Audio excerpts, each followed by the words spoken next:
সমাজ কল্যাণ পরিষদ থেকে প্রতিবন্ধী শিক্ষার্থীদের শিক্ষা উপবৃত্তি, দারিদ্র মেধাবী শিক্ষার্থীদের বিশেষ অনুদানের আবেদন।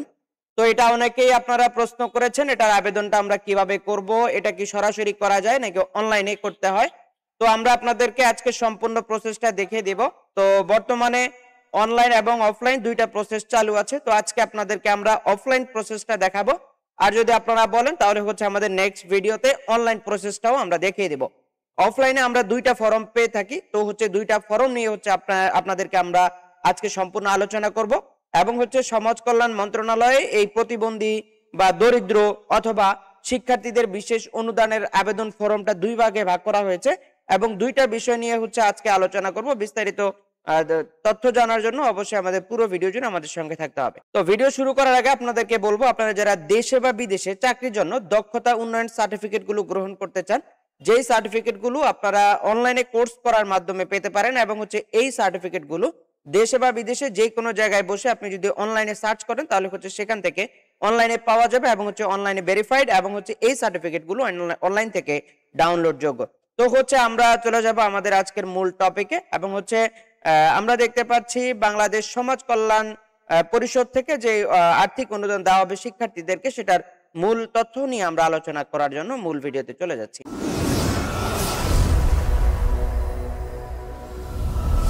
তো আমরা আবেদন করার জন্য দুইটা ফর্ম পেয়ে যাব। আমরা চলে আসলাম আবেদন ফর্মে। এটা হচ্ছে আবেদন ফর্ম, যেটাতে সরকারি কোনো লোগো থাকবে না, এবং হচ্ছে এখানে আপনারা সরাসরি আবেদন করতে পারবেন, এবং হচ্ছে এখানে আপনারা কোনো ব্যাংক অ্যাকাউন্ট পাবেন না। তো এখানে হচ্ছে আপনাদেরকে আবেদন করার জন্য কি কি প্রয়োজন হবে, আবেদনের সাথে 1 কপি ছবি, জাতীয় পরিচয়পত্র অথবা জন্ম নিবন্ধন সনদ, শিক্ষার্থীর আইডি কার্ডের ফটোকপি সংযুক্ত করতে হবে। তো এখানে হচ্ছে দুইটা ফর্ম নিয়ে আমরা বিস্তারিত আলোচনা করব। এবং যদি আমরা পরবর্তী ফর্মে যাই এবং হচ্ছে দ্বিতীয় ফর্মে যাই, তাহলে হচ্ছে ফর্মে আমরা দেখতে পাচ্ছি প্রতিবন্ধী শিক্ষার্থী, দরিদ্র মেধাবী শিক্ষার্থীদের বিশেষ অনুদানের ফর্ম। তো এটা হচ্ছে বর্তমানের আপডেট ফর্ম, আর আগে যেটা আমরা দেখেছি এই ফর্মটা, এটা হচ্ছে আগের ফর্ম। তো হচ্ছে আগের ফর্ম নিয়ে আমরা তেমন আলোচনা করার কিছু নাই, তবে তারপরে হচ্ছে আমরা বিস্তারিত দেখব কোথায় কি অবস্থান রয়েছে, এবং হচ্ছে বর্তমানের ফর্মটা এবং আগের ফর্মটার মধ্যে তফাৎ আমরা আপনাদেরকে বিস্তারিত আলোচনা করব। আমরা যদি আগের ফর্মটা দেখি তাহলে হচ্ছে প্রতিবন্ধী গরিব মেধাবী শিক্ষার্থীদের আর্থিক সাহায্যের জন্য আবেদন ফর্ম। এটা হচ্ছে ঠিক একই নিয়মে আবেদন ফর্মের সকল কোটেশন গুলো এখানে দেওয়া আছে। তো যে ক্যাটাগরিতে সহায়তা চাওয়া হচ্ছে প্রতিবন্ধী গরিব মেধাবী শিক্ষার্থী, যে ক্যাটাগরি সেটাতে চেক মার্ক করতে হবে, অর্থাৎ টিক চিহ্ন দিতে হবে। নিচে হচ্ছে একটি যোগাযোগের মোবাইল নাম্বার। এখানে হচ্ছে আমরা কোনো ব্যাংকিং বা মোবাইল ব্যাংকিং এর অপশন পাচ্ছি না। এটা হচ্ছে আমাদের আগের ফর্ম। তো এখানে আবেদনকারী আমার বিভাগের প্রতিষ্ঠানে অধ্যয়নরত প্রতিবন্ধী গরিব মেধাবী শিক্ষার্থী, তাকে আর্থিক সাহায্যের প্রদানে সুপারিশ করছি। এখানে হচ্ছে আপনাকে সুপারিশ নিতে হবে আপনার প্রতিষ্ঠান থেকে, প্রতিষ্ঠানে অধ্যয়নরত, এবং যে প্রতিষ্ঠানে আপনি অধ্যয়নরত সেখান থেকে নিতে হবে। এবং হচ্ছে নিচে যে আমরা ফর্মটি দেখতে পাচ্ছি, এই ফর্মটি আপনাকে নিতে হবে কোথায়, আবেদনকারী আমার এলাকার জেলা উপজেলা পরিচিত দুস্থ অসহায় প্রতিবন্ধী গরিব বাসিন্দা, তাকে আর্থিক সাহায্য প্রদানে সুপারিশ করছি। এটা নিতে হবে আপনার উপজেলা চেয়ারম্যান অথবা ইউনিয়ন পরিষদ চেয়ারম্যান অথবা ওয়ার্ড কাউন্সিল অথবা সমাজ কল্যাণ পরিষদের সদস্য, যে কোনো একজনের সুপারিশ নিলে কিন্তু আপনার এটা গ্রহণযোগ্য হবে। অতএব আমাদের কিন্তু এই ফর্মটা অত্যন্ত গুরুত্বপূর্ণ, এবং আমরা যদি এই ফর্মের জায়গায় আমরা এই আধুনিক ফর্মটা ব্যবহার করি তাহলে সেটাও আমরা দেখব। সকল তথ্যের সাথে এই আধুনিক ফর্মটার মধ্যে যে পার্থক্য রয়েছে সেটা হচ্ছে এখানে মোবাইল নাম্বার, মোবাইল ব্যাংকিং, বিকাশ, রকেট, তারপর হচ্ছে উপায়, অন্যান্য। এখানে হচ্ছে ব্যাংকিং এর নাম্বার আপনারা দিতে পারেন। যে ক্যাটাগরিতে সাহায্য চাওয়া হইতেছে প্রতিবন্ধী শিক্ষার্থী, দারিদ্র মেধাবী শিক্ষার্থী, এখানে একই নিয়মে চেকমার্ক করার অপশন দেওয়া আছে। অন্য কোনো সরকারি সংস্থা হতে নিয়মিত আর্থিক অনুদান সহায়তা গ্রহণ করেন কিনা সেটাও এখানে দেওয়া আছে। ব্যাংকের শিরোনাম, আপনারা চাইলে এখান থেকে ব্যাংকের শিরোনাম দিতে পারেন, ব্যাংকের তথ্য দিতে পারেন, অথবা হচ্ছে আপনারা মোবাইল ব্যাংকিং এর অপশনটাও দিতে পারেন। তো আমরা দেখতে পাচ্ছি এখানে অধ্যক্ষ অথবা বিভাগীয় প্রধান, শিক্ষা প্রতিষ্ঠান প্রধান এর স্বাক্ষর ও তারিখ সিলমোহর এখানে দিতে হবে। বর্ণিত তথ্যাদির আলোকে আমাকে আর্থিক সাহায্য প্রদানের আবেদন মঞ্জুর করিতে আপনার সদয় মর্জি হয়। আবেদনকারীর স্বাক্ষর, আবেদনকারীর নাম এখানে দিতে হবে। তো আমরা এই ফর্মটাকে যদি আমাদের প্রথম ফর্ম হিসাবে ধরি, তার এই ফর্মটাকে যদি অর্থাৎ এই ফর্মের দ্বিতীয় অংশটাকে যদি আমাদের দ্বিতীয় ফর্ম হিসাবে ধরি, তাহলে হচ্ছে আমাদের এই অনুদানটা পাওয়া আমাদের জন্য অত্যন্ত সহজ হতে পারে। এজন্য হচ্ছে আপনারা কি করবেন, আপনারা দুইটা ফর্মকে ডাউনলোড করবেন, দুইটা ফর্মই আপনারা পূরণ করবেন। তো এটার প্রথম ফর্মটা আমাদের প্রয়োজন নেই। এই প্রথম ফর্মের জায়গায় আমরা কি করব, আমরা এই ফর্মটা ব্যবহার করব এবং এই ফর্মে আমাদের যে মোবাইল ব্যাংকিং এর নাম্বার এবং হচ্ছে ব্যাংকের নাম্বার, ব্যাংকের হিসাব নাম্বার, নাম, তারপর অন্যান্য তথ্য এগুলো আমরা প্রদান করব। করে হচ্ছে আমরা এই দুইটা অর্থাৎ এটার দ্বিতীয়টা যেটা হচ্ছে আপনার ইউনিয়ন পরিষদ থেকে আপনি স্বাক্ষর করবেন এটা, আর হচ্ছে আমাদের এই 1 নম্বর ফর্মটা আমরা এখান থেকে নিয়ে পূরণ করে তারপর হচ্ছে আমাদেরকে পাঠাতে হবে। তো এই ফর্মটা আমরা পূরণ করার পরে কোথায় পাঠাবো সেটাও হচ্ছে আমরা বিস্তারিত আপনাদেরকে দেখিয়ে দিব।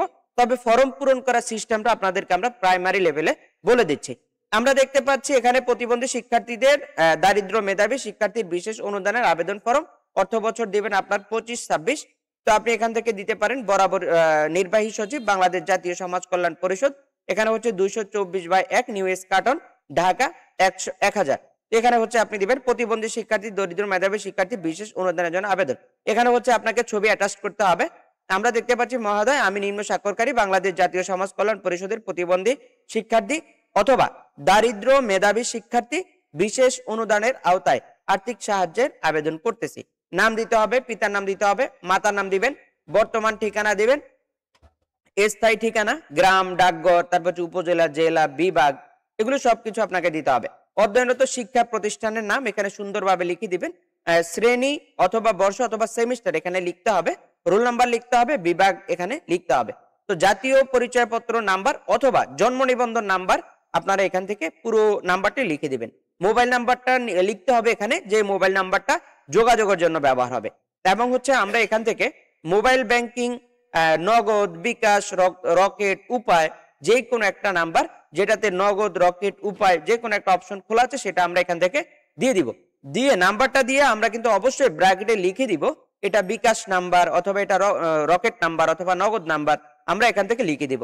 যে কোনো ক্যাটাগরিতে সহায়তা চাওয়া হয়েছে প্রতিবন্ধী শিক্ষার্থী, দারিদ্র মেধাবী শিক্ষার্থী এবং অন্যান্য, সেগুলো হচ্ছে আমরা এখান থেকে টিকমার্ক করে দিব। তো অন্য কোন সরকারি সংস্থা হতে নিয়মিত আর্থিক অনুদান সহায়তা গ্রহণ করেন কিনা সেটাও এখানে লিখতে হবে। তো আমরা হচ্ছে এখান থেকে ব্যাংকিং হিসেব, যারা আপনারা মোবাইল ব্যাংকিং দিবেন না আপনারা কিন্তু এখান থেকে মোবাইল ব্যাংকিং দিতে পারেন। মোবাইল ব্যাংকিং এর শিরোনাম দিবেন, অর্থাৎ যার নামে অ্যাকাউন্ট তার নামে হচ্ছে আপনার এখান থেকে নামটা দিতে পারেন, তার নামটা এখান থেকে লিখে দিবেন।